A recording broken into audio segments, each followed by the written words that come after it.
एफिसी तार 2 पर्व 13 पद एफिसी पुस्तक तार 2 पर्व 13 पद किंतु पूर्वे दूर रे थिलो जे तुम्हें तुम्हे माने जणे पड़ के एबे ख्रीष्ट जीशुंक ठारे ताहांक रक्त द्वारा निकटस्थ होई अछि। हालेलुया। एठारे आमे देखो जो साधु पाउल अति सुंदर भाव रे एफिसी मंडली निकट कोई वाक्य द्वारा से उत्साहित करूछथि। एठारे अति सुंदर भाव लिखा जाय जे किंतु पूर्व रे तुम्हें दूर रे थिलो जे तुम्हें माने एबे ख्रीष्ट जीशु ठारे ताहांक रक्त द्वारा निकटस्थ होई अछ। पूर्व रे आमे दूर रे थिलु, प्रभु को जानि नथलु, सत्यता को जानि नथलु, मन थारे दूर रे थिलु। जेतले आमे प्रभु को जानिलु आउ सेतले प्रभु आमे तांको रक्त द्वारा हमको निजर कले, निजर संतान हेबार अधिकार कले, तांकर निकटवर्ती हेबा पय हमको सुजोग देले। एटा हम पय एक सौभाग्यर विषय, एटा हम पय एक आनंदर विषय। मोर प्रिय माने आमे प्रभु ठारे आनंद करबा, प्रभु ठारे उल्लास करबा, ताहि हमनकर आशीर्वाद एवं गौरव विषय। तेणु प्रभु तांको रक्त द्वारा मते एवं आपण मानको आ से हम पय मुद्रांकित करि अछथि, से हमको किनि अछथि, तांको रक्त द्वारा हमको सूची पवित्र करि अछथि। मोर प्रिय माने प्रभु को भय करबा, प्रभु को भक्ति सहित आमे तांको निकटवर्ती हेबा, आ जो द्वारा प्रभु को महान विषय को प्रभु करे। आज हमर टॉपिक होची ईश्वर को सहित सम्मिलित हेबा, ईश्वर को सहित सम्मिलित पुनर्स्थापन। आमे प्रभु को सहित आमे सुसंपर्क स्थापन करबा, प्रभु को सहित आमे सम्मिलित हृदय सहित आमे प्रभु को आगमन हेकि आगको बढ़िबा।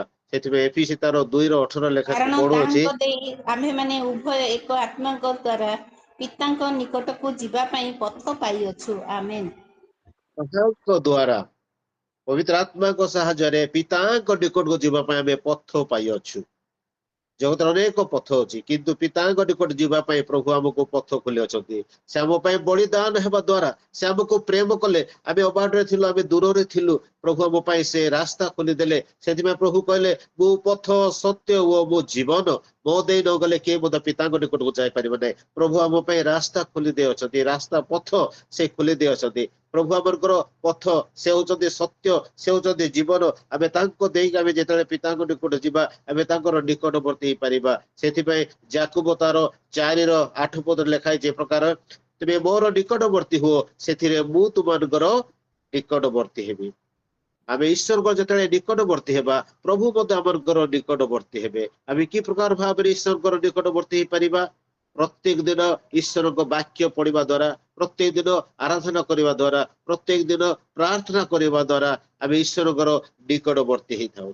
आमे ईश्वर को निकटवर्ती हेले प्रभु को वाक्य कहछि तुमे मोर निकटवर्ती हो, सेथिरे मु मध्ये तुमरो निकटवर्ती हेबी। मोर प्रिय माने प्रभु को निकटवर्ती हेबा केते सौभाग्यर विषय, केते आनंदर विषय। आज अनेक लोक से सुजोग पाइ न थाते। मोर बगापण माने आमे ए स्थान एकत्रित हेयछु, ए जो मीटिंग द्वारा आमे प्रभु को निकटवर्ती हेयछु। प्रभु को उपस्थिति के आमे अनुभव करि पारछु, प्रभु को महान सानिध्यता के आमे अनुभव करछु। सेति में प्रभु कहले तुमे मोर निकटवर्ती हो, सेथिरे मु तुमरो निकटवर्ती हेबी। आसो आमे आ गोटे पद पढिबा, कोलोसियो तार 1:22 पद। 1:22 किंतु एबे से तुमମାନଙ୍କୁ ମଧ୍ୟ ଆପଣ ସାକ୍ଷାତରେ ପବିତ୍ର, ଅନିନ୍ଦନୀୟ ଓ ନିର୍ଦ୍ଦୋଷ କରି ସ୍ଥାପନ କରିବା ନିମନ୍ତେ ଖ୍ରୀଷ୍ଟଙ୍କ ମାଂସମୟ ଶରୀରରେ ମୃତ୍ୟୁ ଦ୍ୱାରା ତୁମମାନଙ୍କୁ ଆପଣା ସହିତ ମିଳିତ କରିଅଛନ୍ତି। Praise the Lord, hallelujah. एठारे आमे देखुछु ख्रीष्ट जीशु को द्वारा से हमको कोन करछते तीनोटा विषय में देखुछु। कोलोसी तार 2:1-22 रे लिखा जायछि पवित्र। प्रथम विषय ला पवित्र, द्वितीय विषय होछि अनिंदनीय, तृतीय विषय होछि निर्दोष। तीनोटा विषय से हमको हम पई करे अछथि। प्रभु हमको पवित्र कले, ताको रक्त द्वारा से हमको पवित्र कले, सैंक्टिफाई कले। द्वितीय विषय अनिंदनीय, आमे निंदार पात्र हेलु ने, अनिंदनीय हेबा पई प्रभु हमको सुजोग देले। तांकर बलिदान द्वारा आमे अनिंदनीय हेलु। प्रभु आमे जो पाप कलु, आमे जो भूल कलु, आमे सेथिरे बनिबार थिला, आमे सेथिरे अंश हेबार थिला, किंतु प्रभु हमको हटै देले, हमको से प्रेम कले, हमको से आम पाई बोली से निजको बलिदान कले। तांको बलिदान रे आमे कोन छु अनिंदनीय हेलु।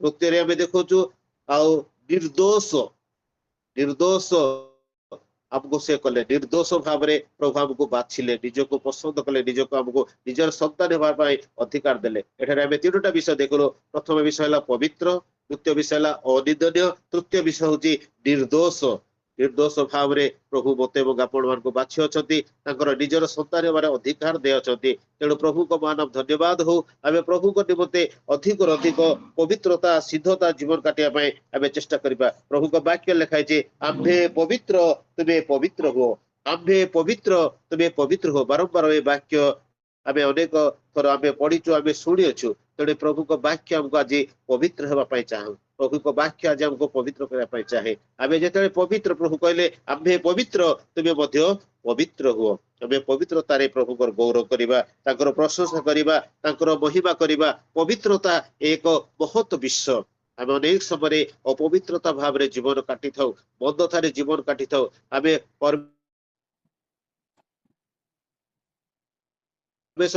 दूरे जाई निकटवर्ती हुओ से मु तुम निकटवर्ती हेबी आमार अनेक समय आमार पाप आमार बंधता आमार भूल कौन कर ईश्वर ठार आमको दूरे दे थाए ईश्वर ठार आमको दूर को नहीं जाई थाए आ से पाप को आम अनुताप हृदय सहित निकट आम स्वीकार करवा प्रभु मो अनुतप्त हृदय सहित तुम निकट आसी अच्छी तुम मत क्षमा कर जाके देखा गीत संहिता देखो दाऊद प्रभु को दृष्टि पाप कले से परमेश्वर ठार दूर को चली गले तथापि प्रभु ताको छाड़िले नहीं द्वितीय स्तर पर से कौन कले प्रभु पाखे निजर भूल को स्वीकार कले अनुताप हृदय सहित प्रभु पाखे निज को भूल को स्वीकार कले प्रभु ताको कहले प्रकार भाव में प्रभु ताको कहले तुम्हें मोर होचे हृदयर मत व्यक्ति प्रभु को पाखे से हृदयर मनर मत व्यक्ति हो पारे तेणु मोर प्रिय माने आम समस्ते मनीष रक्त मांसर मनीष आम दुर्बल अनेक समय आम भूल कर पाप कर अबाटरे जाई तथापि प्रभु कहते तेज मोर निकटवर्ती हुओ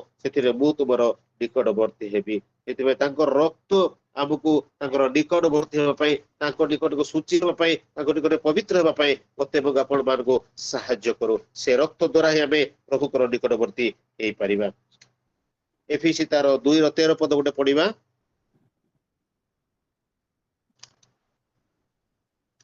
एफिसी तार 2:13 जो प्रथम पढ़लु किंतु पूर्व दूर जे तुम्हें माने एबे ख्रीष्ट जीशु ठारे ताहांक रक्त द्वारा निकटस्थ होइछ रक्त द्वारा आम कौन हो निकटस्थ हो सहित सम्मिलित जीवन काटिया सुजोग पाइछु प्रभुकर अनुग्रह प्रभुकर दया आज प्रभुकर रक्त आज आमको कौन कर निकटवर्ती होगापी आमको सुजोग देछि तेणु मोर प्रिय माने प्रभुकर नाम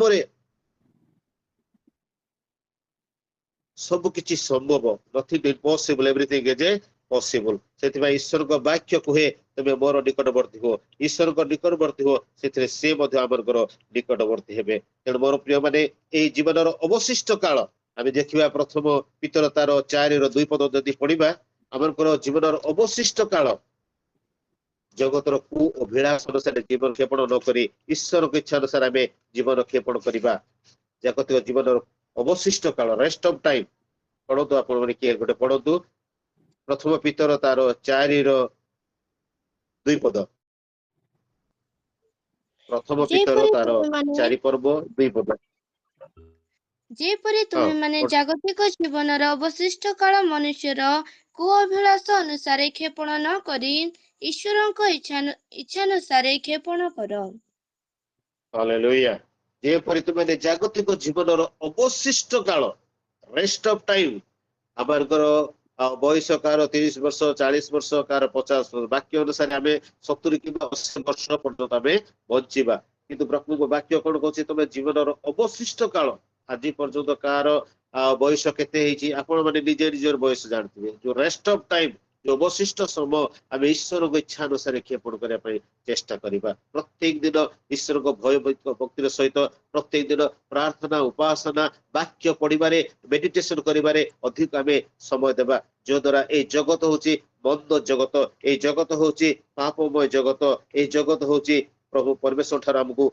दूरे देव से ईश्वर निकटवर्ती होगा जेपरि तुम जागतिक जीवन अवशिष्ट समय रेस्ट ऑफ टाइम आम ईश्वर को इच्छा अनुसार क्षेपण करवा जदि आज पर्यंत आम जदि अवहेलित भाव में नेग्लिजेंस भाव में आम जीवन अतिबाहित करियछु अधिक समय वाक्य पढ़िबारे प्रार्थना करिबारे उपासना करे जदि आमे समय देई पारि नाहु वर्तमान समय प्रभु हमको सुजोग देछथि आमे कोन करिबा तेमाने जागतिक जीवनर अवशिष्ट काल मनुष्यर कु अभिलानुसारे क्षेपण न करी ईश्वर इच्छा अनुसारे क्षेपण करो ईश्वर इच्छा मो जीवन पाई कौन मोर परिवार पाई कौन मोर मंडली पाई कौन ताहा हमको जानिया को पड़िबो अब ईश्वर आमे इच्छा को जानिबा को पड़िबो ईश्वर को इच्छा जतले आमे जानिबा प्रभु हमको अधिक और अधिक आशीर्वाद करिवे ताकर निकट हेबा पाई हमको सहाय्य करे सेति भाई ईश्वर को वाक्य होची गोटे दर्पण सदृश आपण माने ताहा जदि पाइबे याकूब तार 1:23-24 लिखा छै ईश्वर को वाक्य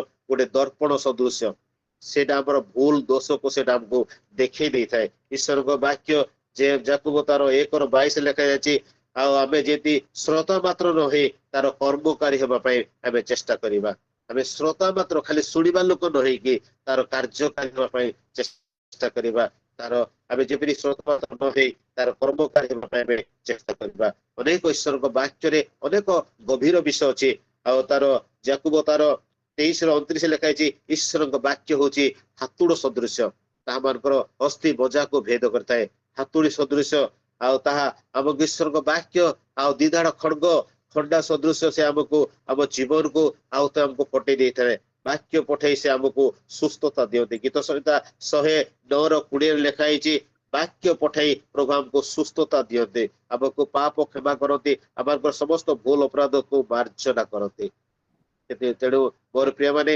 ईश्वर वाक्य को आम गभीरता को बुझापी चेष्टा करवा ईश्वर वाक्यर निगुण विषय को बुझापी आम चेष्टा करवा ईश्वर वाक्य लिखाई तेना ईश्वर को संतोष जनक उपासना करवा एवं तार 28 माने लिखाई तुम ईश्वर को संतोष जनक ईश्वर को साटिस्फाई वर्शिप संतोष जनक उपासना करवा ताहा प्रभु चाहती आज जो भाई बड़े माने गीत गान करथिले वर्शिप करथिले प्रभुकर आराधना करथिले प्रभुकर प्रेजेंस को मो अनुभव करथिले ईश्वर को संतोष जनक उपासना आमे कोन करूछु आम द्वारा प्रभु कोन संतोष होउछथि कि आम द्वारा प्रभु कोन गौरवान्वित होउछथि कि प्रभु आम द्वारा जो विषय चाहती आमे तांकर संतोष जनक उपासना हेबा पई चेष्टा करबा एते लेखा है आ एब्रितार 12:28 पद लेखा है पढ़ुची कि गोटे पढ़तु एब्री तार 12:28 अतएव अटल वाक्य प्राप्त हेबारु आस आम्भे माने कृतज्ञ होई भय भक्ति सहकारे ईश्वरंकर संतोषजनक उपासना करू आमेन हालेलुया अतएव अटल वाक्य प्राप्त हेबारु आस आम्भे माने कृतज्ञ हृदय सहित भय एवं भक्ति सहकार ईश्वर को संतोष जनक उपासना सैटिस्फाई वर्शिप प्रभु चाहती संतोष जनक उपासना आम अन्य को प्लीज करने अन्य को देखापी करने प्रभु मोर गीत द्वारा से संतोष पाँच कि मोर प्रार्थना द्वारा प्रभु संतोष होती कि मोर कार्यकलाप द्वारा ईश्वर संतुष्ट होती कि सेटा हूँ इम्पोर्टेंट तेणु मोर प्रिय माने आम ईश्वर को संतोष जनक उपासना करवा आम पूर्व पढ़ुलु जगतर जागतिक जीवन अवशिष्ट काल ईश्वर को इच्छा अनुसार तमें क्षेपण कर यदि आम नेग्लेक्ट भाव अवहेलित भाव जदि जीवन आम काटी अच्छु वर्तमान समय अच्छी सुजोग अच्छी परमेश्वर ठारे निजक आम समर्पण करवा आम निजक बो डाउन करवा प्रभु पाखे निजर पाप दोष भूल को स्वीकार करवा एवं ईश्वर संतोष जनक उपासना करने आम चेष्टा करवा प्रभुकर सम्मिलित हृदय निकटवर्ती हेबा आ से कहते तुम मोर निकटवर्ती हुओ से मु तुम निकटवर्ती हेबी मो ईश्वर को देखी ना कि आपण ईश्वर देखी ना कि ईश्वर वाक्य द्वारा प्रार्थना द्वारा आराधना द्वारा आम निकटवर्ती होता तेणु मोर प्रिय माने प्रत्येक समय प्रत्येक मुहूर्त ईश्वर सहित आम वार्तालाप करवा प्रार्थना करे द्वारा परमेश्वर सहित आम कथबार्ता होता वार्तालाप करता जिते दूर थे आम ईश्वर सहित वार्तालाप करके निकटवर्ती होता तेणु मोर प्रिय माने ईश्वर वाक्य को अधिक गुरुत्व देवा से ईश्वर वाक्य कह जाए रवि गीत प्रकाशित तार 19:13 पद प्रकाशित वाक्य 19:13 पद से रक्त निमित्त वस्त्र परिहित पुणी ताहांकर नाम गोटे टिके धीरे धीरे पढ़तु ହଁ ସେ ବସ୍ତ୍ର ପରିହିତ ରକ୍ତ ନିମଜ୍ଜିତ ସେ ହଁ ରକ୍ତ ନିମଜ୍ଜିତ ହଁ ବସ୍ତ୍ର ପରିହିତ ପୁଣି ହଁ ତାହାଙ୍କର ନାମ ଈଶ୍ୱରଙ୍କର ବାକ୍ୟ। ଆମେନ୍। ତାହାଙ୍କ ନାମ ଈଶ୍ୱରଙ୍କର ବାକ୍ୟ। ସେ ରକ୍ତ ନିର୍ମଜିତ ଆଉ ପୁଣି ତାହାଙ୍କର ନାମ ଈଶ୍ୱରଙ୍କର ବାକ୍ୟ। ତାହାର ନାମ ଈଶ୍ୱରଙ୍କର ବାକ୍ୟ। ବାକ୍ୟକୁ ଆମେ ଅଧିକ ଗୁରୁତ୍ୱ ଦେବା। ଈଶ୍ୱରଙ୍କ ବାକ୍ୟକୁ ଯେତେବେଳେ ଆମେ ଅଧିକ ଗୁରୁତ୍ୱ ଦେବା, ଈଶ୍ୱରଙ୍କ ବାକ୍ୟକୁ ଯେତେବେଳେ ଆମେ ଅଧିକ ଗୁରୁତ୍ୱ ଦେଇକି ଈଶ୍ୱରଙ୍କ ବାକ୍ୟ ମୋ ଜୀବନ ପାଇଁ କଣ କହୁଛି, ମୋର ବ୍ୟକ୍ତିଗତ ଜୀବନ ପାଇଁ କଣ କହୁଛି, ମୋର ପାରିବାରିକ ଜୀବନ ପାଇଁ କଣ କହୁଛି, ମୋର ମଣ୍ଡଳୀଙ୍କ ଜୀବନ ପାଇଁ କଣ କହୁଛି, ଈଶ୍ୱରଙ୍କ ବାକ୍ୟ ଦ୍ଵାରା ପ୍ରଭୁ କଣ କରନ୍ତି, ଆମକୁ ସଂଶୋଧନ କରନ୍ତି। ଈଶ୍ୱରଙ୍କ ବାକ୍ୟ ଦ୍ଵାରା ପ୍ରଭୁ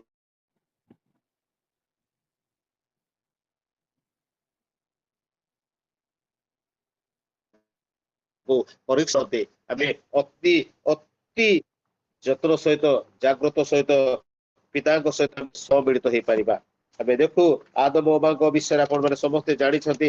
ଆଦମ ପାପ କଲେ, ପ୍ରଭୁ କଣ ଛାଡ଼ିଲେ କି? ପ୍ରଭୁ ଛାଡ଼ିଲେ ନାହିଁ। ଯେତେବେଳେ ସେମାନେ ପାପ କଲେ, ପ୍ରଭୁ କଣ କଲେ? ଦୟାରେ ସେ ବିଗଳିତ ହେଲେ,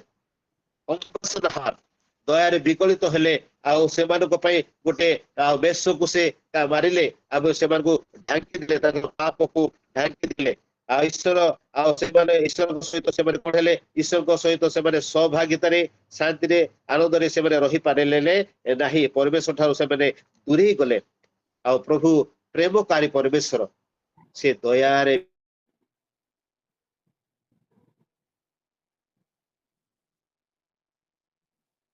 ବିଗଳିତ ହେଲେ।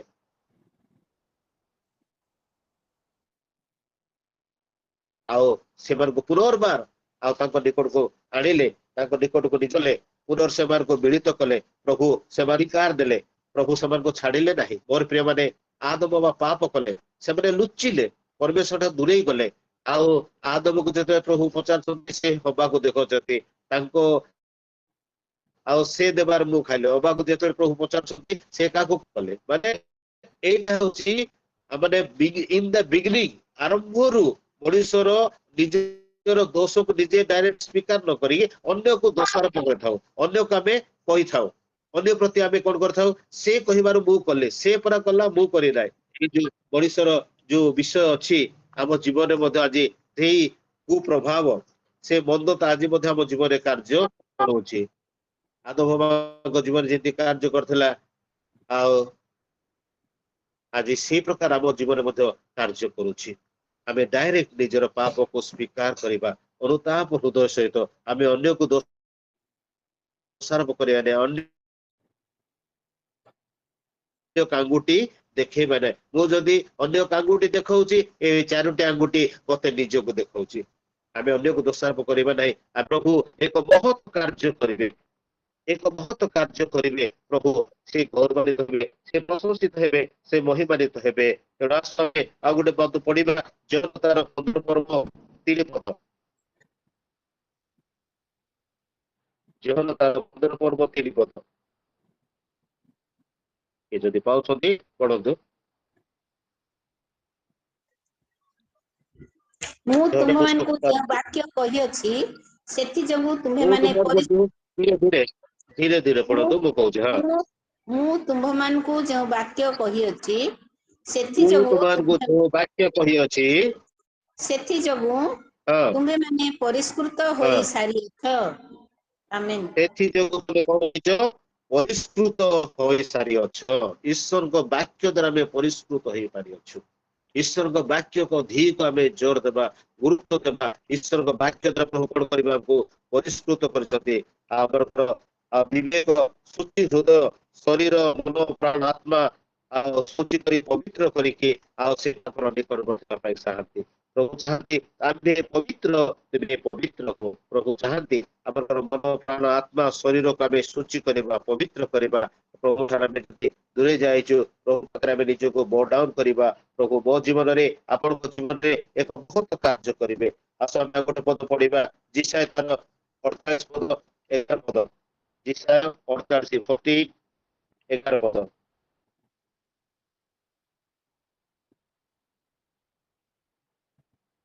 ଯିଶାୟା 48 ର 11 ପଦ। ଆମ୍ଭେ ଆପଣା ସକାଶୁ କେବଳ ଆପଣା ସକାଶୁ ତାହା କରିବା। କାରଣ ହଁ ଆମ୍ଭର ନାମ କାହିଁକି ଅପବିତ୍ରକୃତ ହେବ? ପୁଣି ହଁ ଆମ୍ଭେ ଆପଣା ଗୌରବ ଅନ୍ୟକୁ ଦେବା ନାହିଁ। ଆମେନ୍। ଆମେ ଆପଣା ଗୌରବ ଅନ୍ୟକୁ ଦେବା ନାହିଁ। ଯେହେତୁ ଆମଙ୍କ ପରମେଶ୍ୱର ସେ ଗୌରବରେ ପରିପୂର୍ଣ୍ଣ ପରମେଶ୍ୱର, ସେ ଅନ୍ୟକୁ ତାହା ଦେବେ ନାହିଁ। ଆମ୍ଭର ଗୌରବ ଅନ୍ୟକୁ ଆମେ ଦେବା ନାହିଁ।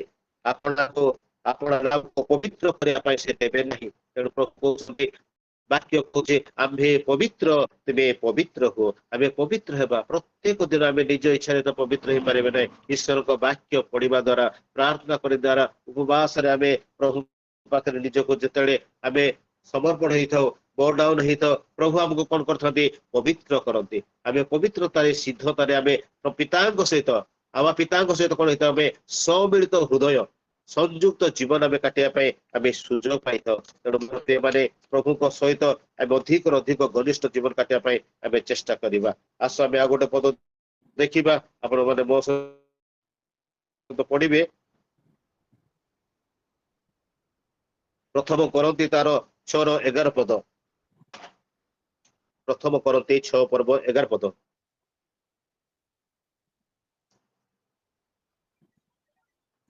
ଆଉ ତୁମମାନଙ୍କ ମଧ୍ୟରୁ କେହି କେହି ଏହି ପ୍ରକାର ଥିଲ, କିନ୍ତୁ ପ୍ରଭୁ ଯୀଶୁ ଖ୍ରୀଷ୍ଟଙ୍କ ନାମରେ ଓ ଆମମାନଙ୍କ ଈଶ୍ୱରଙ୍କର ଆତ୍ମାଙ୍କ ଦ୍ୱାରା ତୁମ୍ଭେମାନେ ଧୌତ ହୋଇଅଛ, ପବିତ୍ରୀକୃତ ହୋଇଅଛ ଓ ଧାର୍ମିକ ବୋଲି ଗଣିତ ହୋଇଅଛ।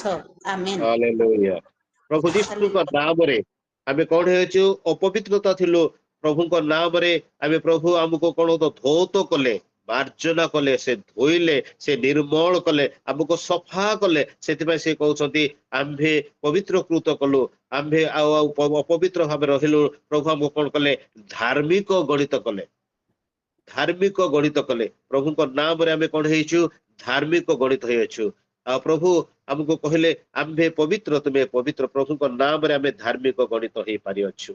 ଧାର୍ମିକ ପବିତ୍ର ବ୍ୟକ୍ତି କେବଳ ପ୍ରଭୁଙ୍କର ଉପାସନା ଆରାଧନା କରିଥାଏ। ତେଣୁ ମୋର ପ୍ରିୟ ମାନେ, ପ୍ରଭୁଙ୍କ ରକ୍ତ ଆମକୁ ଧାର୍ମିକ ଗଣିତ ହେବା ପାଇଁ ସୁଯୋଗ ଦେଇଅଛୁ। ପିତାଙ୍କ ସହିତ ଆମକୁ ସମ୍ମିଳିତ ହୃଦୟରେ ଆମେ ଆଗକୁ ବଢିବା ପାଇଁ ପ୍ରଭୁ ଆମକୁ ସୁଯୋଗ ଦେଇଛନ୍ତି। ସେଥିପାଇଁ ଏବ୍ରୀ ତାର 2:11 ଲେଖା ହେଇଛି, ତେଣୁ ଯେ ପବିତ୍ର କରନ୍ତି ଓ ଯେଉଁମାନେ ପବିତ୍ରକୃତ ହୁଅନ୍ତି ସେମାନେ ସମସ୍ତେ ଏକ ପିତାଙ୍କର ସନ୍ତାନ। ଏବ୍ରୀ ତାର 2:11, ଯେଣୁ ଯେ ପବିତ୍ର କରନ୍ତି ସେମାନେ ସମସ୍ତେ କିଏ? ଏକ ପିତାଙ୍କର ସନ୍ତାନ ହେବାର ଆମେ ଅଧିକାର ପାଇଅଛୁ। ତେଣୁ ମୋର ପ୍ରିୟ ମାନେ, ଆମେ ଯୋଉ ସ୍ଥାନରେ ଥିଲେ ମଧ୍ୟ, ଯେତେ ଦୂରରେ ଥିଲେ ମଧ୍ୟ, ଏକ ପିତାଙ୍କର ସନ୍ତାନ ସନ୍ତତି ହେବାର ଆମେ ଅଧିକାର ପାଇଅଛୁ। ପ୍ରଭୁଙ୍କ ସେ ରକ୍ତ ଆଜି ଆମକୁ ଏକତ୍ରିତ କରିଅଛି। ପ୍ରଭୁଙ୍କ ରକ୍ତ ଆଜି ଆମକୁ ଏକ ସନ୍ତାନ ହେବାର ଅଧିକାର ଦେଇଅଛି। ପିତାଙ୍କ ସହିତ, ଆମ ପିତାଙ୍କ ସହିତ ଆମକୁ ସମ୍ମିଳିତ ହୃଦୟ ଯାପନ କରିବା ପାଇଁ ଆମକୁ ଦେଇଅଛି। ତେଣୁ ଆସ ଆମେ ଆଉ ଗୋଟେ ପଦ ପଢିବା। ଏବ୍ରୀ ତାର 7:26 ପଦ। ଏବ୍ରୀ ତାର 7:26 ପଦ। ଦୟାକରି ପଢିବେ, କିଏ ସାହାଯ୍ୟ କରିବେ? ଏବ୍ରୀ ତାର 7:24। କିନ୍ତୁ ସେ ନିତ୍ୟସ୍ଥାୟୀ ହେବାରୁ ଅପରିବର୍ତ୍ତନୀୟ ଯାଜକତ୍ୱ ପ୍ରାପ୍ତ ହୋଇଅଛନ୍ତି। 26। 26। ହଁ କାରଣ ଏହି ପ୍ରକାର ମହାଯାଜକ ଆମମାନଙ୍କ ପକ୍ଷରେ ଉପଯୁକ୍ତ, ଯେ କି ପବିତ୍ର, ନିର୍ଦ୍ଦୋଷ, ନିଷ୍କଳଙ୍କ, ପାପୀମାନଙ୍କ ଠାରୁ ପୃଥକୀକୃତ, ପୁଣି ଆକାଶମଣ୍ଡଳ ଉପରେ ଉଚ୍ଚୀକୃତ। ଆମେନ୍। ହାଲେଲୁୟା। ଯେ କି ପବିତ୍ର, ଆମେ ଦେଖୁଛୁ ଯେ କି ପବିତ୍ର, 3ଟା ବିଷୟ, ନିର୍ଦ୍ଦୋଷ, ନିଷ୍କଳଙ୍କ, ପାପୀ ମାନଙ୍କ ଠାରୁ ଆମକୁ ପୃଥକୀକୃତ କରି ଏଇ ପୃଥିବୀ ଆକାଶ ମଣ୍ଡଳ ଆମକୁ କଣ କରିଅଛନ୍ତି? ସେ ଅଲଗା କରିଅଛନ୍ତି। ସେ ଆମକୁ ଅଲଗା କରିଅଛନ୍ତି, ଭିନ୍ନ କରିଅଛନ୍ତି, ସ୍ୱତନ୍ତ୍ର କରିଅଛନ୍ତି। ଆମେ ଈଶ୍ୱରଙ୍କର ସନ୍ତାନ ହେବାର ଅଧିକାର ପାଇଅଛୁ। ପ୍ରଥମ ବିଷୟ କଣ ହେଲା? ଆମେ ପ୍ରଭୁଙ୍କ ନାମରେ ଆମେ କଣ ହେଇଛୁ? ଆମେ ପବିତ୍ର ହେଇପାରିଛୁ। ଦ୍ୱିତୀୟରେ ନିର୍ଦ୍ଦୋଷ ହେଇଛୁ। ତୃତୀୟରେ ନିଷ୍କଳଙ୍କ, कलंक विहुने आम जीवन काटिया प्रभु आमको सुजोग दे जेहेतु पिता सहित आम निर्दोष भाव में पिता सहित सम्मिलित हृदय पिता सहित एक पवित्र जीवन काटिया प्रभु आमको सुजोग देते प्रभु आमको केवे परित्याग करना प्रभु आमको केवे छाड़ी ना निजर संतान होबार अधिकार दे तेणु मोर प्रिय माने आम ईश्वर को वाक्य को जिते गुरुत्व देवा से वाक्य आम जीवन को कौन कर आमको मार्जना कर से वाक्य आम जीवन को संशोधन कर लिखा जाए द्वितीय तिमोथी तार 3:16 लिखाई जे ईश्वर को वाक्य हमको संशोधन करे हमको मार्जना करे आम जीवन को मार्जना कर परिष्कार करे प्रत्येक दिन ईश्वर को वाक्य को गुरुत्व देवा ईश्वर को वाक्य को पढ़ा ईश्वर को वाक्य को मेडिटेशन करवा ईश्वर को वाक्य को आम गुरुत्व देवा से वाक्य कौन कर आम जीवन को संशोधन कर पाँच पढ़े केते आज्ञा द्वितीय तिमोथी 3:16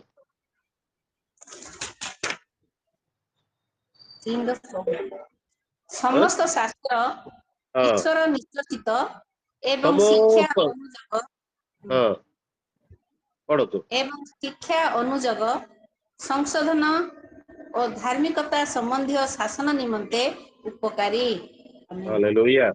समस्त शास्त्र आदि प्रकाशित पर्यंत समस्त शास्त्र आम जिते पढ़ू प्रभु आम कौन कर जीवन को संशोधन कर आम जीवन को मार्जना कर आम जीवन को परिष्कार कर तेणु मोर प्रिय माने ईश्वर वाक्य को आम अधिक गुरुत्व देवा खामख्याल भाव में वाक्य पढ़ा ना खामख्याल भाव में न्यूज पेपर बेले वाक्य पढ़ा ना ईश्वर वाक्य डीपली आम निगुड़ विषय को बुझिक आम पढ़ा से वाक्य कौन कर आम जीवन को संशोधन कर आम जीवन को परिष्कार कर आम जीवन को मार्जना कर समस्त शास्त्र ईश्वर आमको संशोधन करने लेखाई तेणु प्रभु को वाक्य प्रभु को रक्त द्वारा आम कौन हो पारिछु संशोधन हो पारिछु परिष्कार हो पारिछु आम निर्मल हो पारिछु तेणु ये यौवन अवस्था कई आमको तुच्छ न करू से तिमोथी तार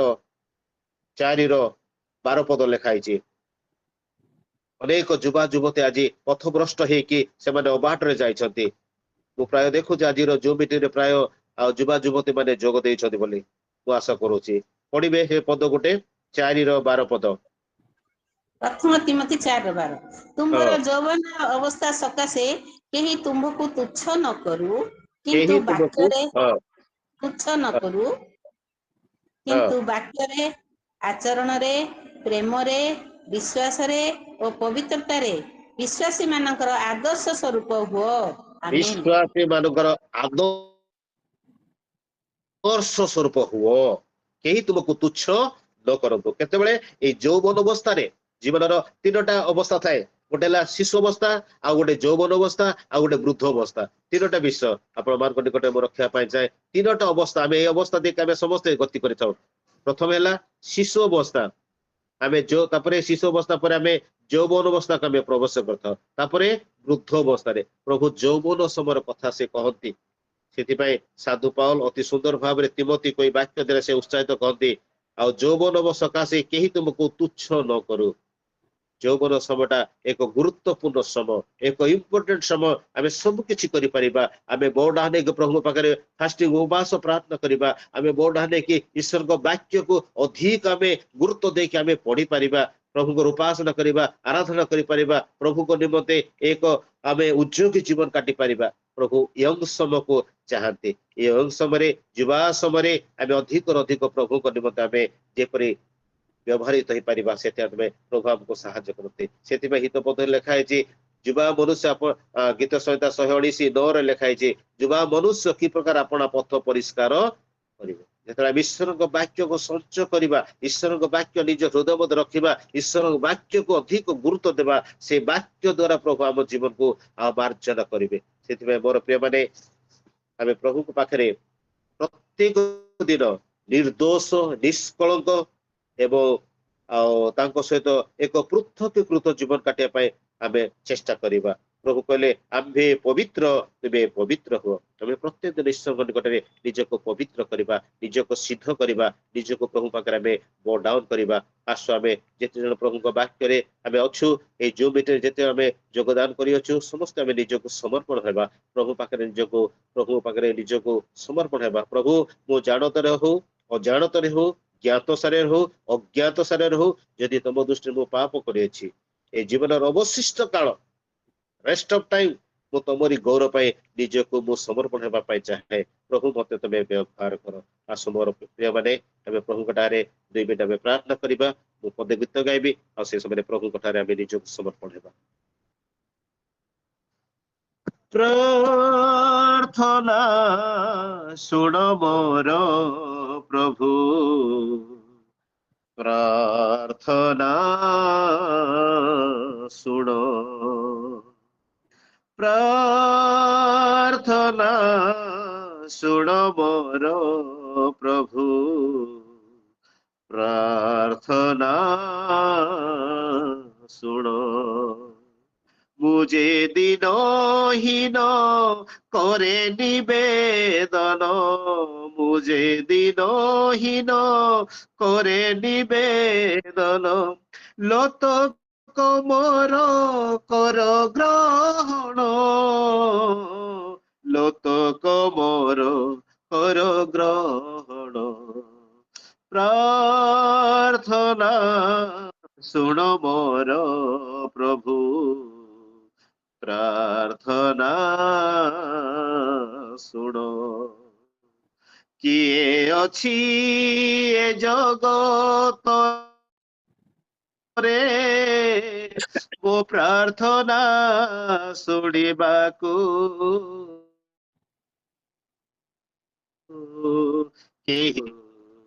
मो प्रार्थना सुनिबाकू